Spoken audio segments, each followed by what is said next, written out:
BlackBerry must have heard that name 12 or 14 years ago. Okay, where is the BlackBerry in 2024? But before we start, please subscribe to the channel and let's start now. Ever wondered how BlackBerry, once the titan of the smartphone industry, fell from grace? Let's delve in. BlackBerry, originally known as Research in Motion, was established back in 1984. Two engineering students, Mike Lazaridis and Douglas Fregan, set out with a vision to develop innovative communication and wireless solutions. From the start, they set themselves apart by focusing on secure and efficient communication, which resonated deeply with business professionals worldwide. Their early successes were marked by pioneering advances like the first two-way messaging pager and the iconic BlackBerry smartphone, which became a status symbol in its heyday. The QWERTY keyboard, push email service, and robust security features made BlackBerry a compelling choice for many. So, BlackBerry was a powerhouse from the get-go, but what led to its downfall? BlackBerry didn't just emerge, it soared to heights few tech companies have ever reached. In the world of technology, few stories are as awe-inspiring as the rise of BlackBerry. Founded in 1984 by Mike Lazaridis and Douglas Fregan, BlackBerry, originally known as Research in Motion, was a titan in the making. The company's first major breakthrough came in 1999 with the launch of the BlackBerry 850. This wasn't just a device, it was a revolution. The BlackBerry 850 was the world's first handheld device that pushed emails to its users, making it a game changer in the realm of communication. This was a time when the internet was still finding its footing, and the BlackBerry 850 gave users a taste of the future. But the company didn't stop there. In 2005, BlackBerry introduced the world to BlackBerry Messenger, or BBM, as it was fondly known.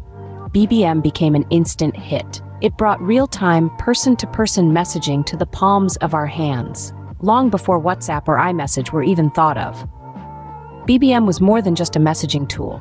It became a cultural phenomenon, a status symbol of sorts. The company's dominance extended beyond the everyday consumer market. BlackBerry was the undisputed king of the business sector. With its top-notch security features and email capabilities, BlackBerry devices became the go-to choice for businesses and governments around the globe. It was at this point that BlackBerry was not just a brand, it was an empire. Yet, even as BlackBerry was enjoying its reign at the top, the seeds of its downfall were being sown. The very features that made BlackBerry a hit were being replicated and improved upon by its competitors. BlackBerry was starting to lose its edge. But as we know, what goes up must come down. So, what happened? Despite its strong beginnings, BlackBerry's downfall was swift and brutal. The Canadian company, once hailed as the king of smartphones, found itself struggling to keep up in a rapidly evolving market. In the mid-2000s, BlackBerry was at the top of its game.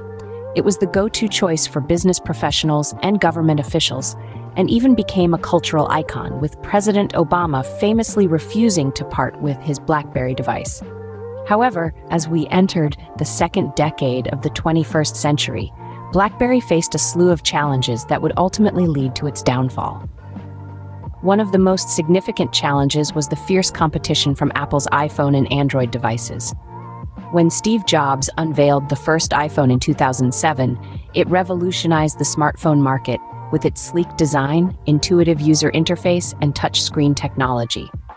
Android followed suit, offering a wide range of smartphones with similar features. BlackBerry, however, was slow to adapt to these changes. Its insistence on sticking with physical keyboards and a less user-friendly operating system put it at a disadvantage.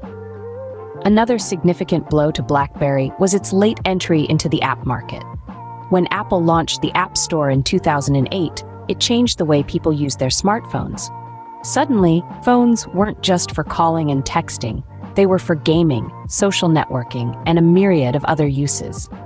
BlackBerry's app world didn't arrive until 2009, and even then it offered a fraction of the apps available on iOS and Android. This delay cost BlackBerry dearly, as apps became a crucial factor in a consumer's choice of smartphone. BlackBerry's attempts to catch up with the competition were too little, too late.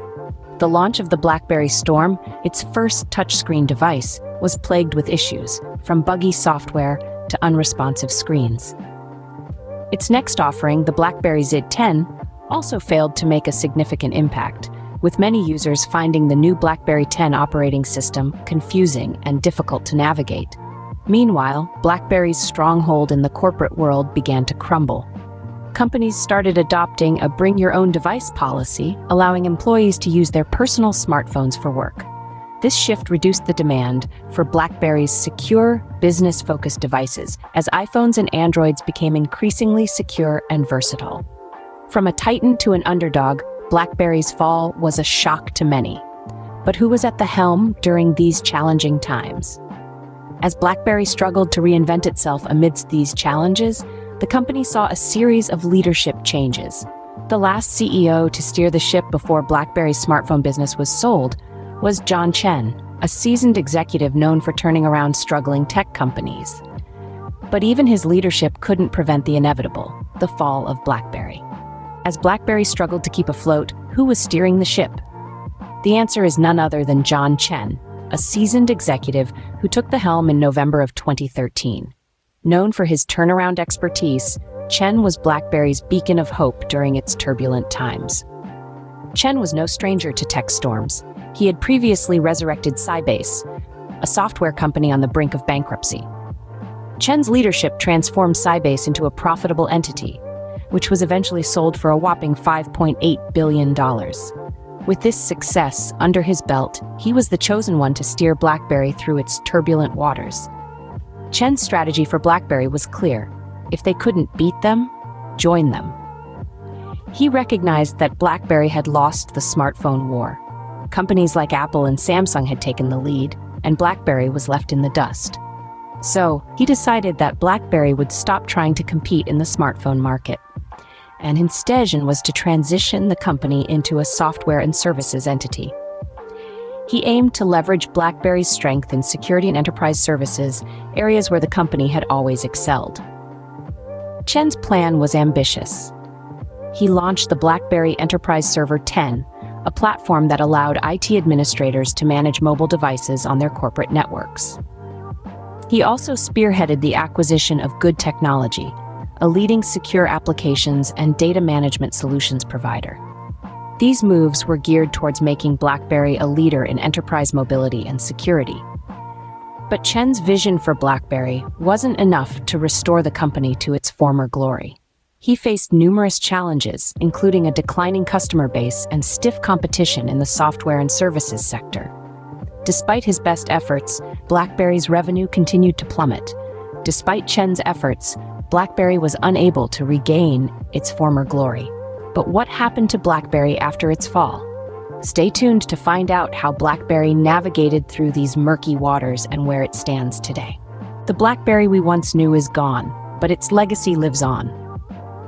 When we think of BlackBerry today, we no longer see the image of the once dominant smartphone manufacturer, but rather a company that has reinvented itself in the face of adversity.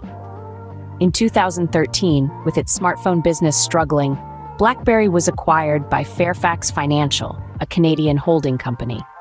This acquisition marked the beginning of a significant shift in BlackBerry's business model. The company began to pivot away from its dwindling smartphone business and instead focused on its strengths in software and security. BlackBerry's software is renowned for its robust security features. It was these features that originally made BlackBerry the go-to device for professionals, especially those working in sensitive industries like government and finance. Recognizing this, BlackBerry leaned into its reputation for security, developing a suite of enterprise software solutions focused on secure communication, collaboration, and data protection. Meanwhile, the BlackBerry brand lived on through a licensing agreement with TCL Communication. From 2016 to 2020, TCL produced and sold BlackBerry-branded phones, keeping the iconic physical keyboard alive for those who loved it. However, the BlackBerry phones of this era were a far cry from the game-changing devices of the past. Instead, they served a niche market of die-hard fans and those who valued the physical keyboard over the increasingly popular touchscreen interfaces. In the end, BlackBerry's story is one of innovation, dominance, downfall, and transformation. Its rise to the top was meteoric, its fall was dramatic, but its ability to adapt and survive is commendable.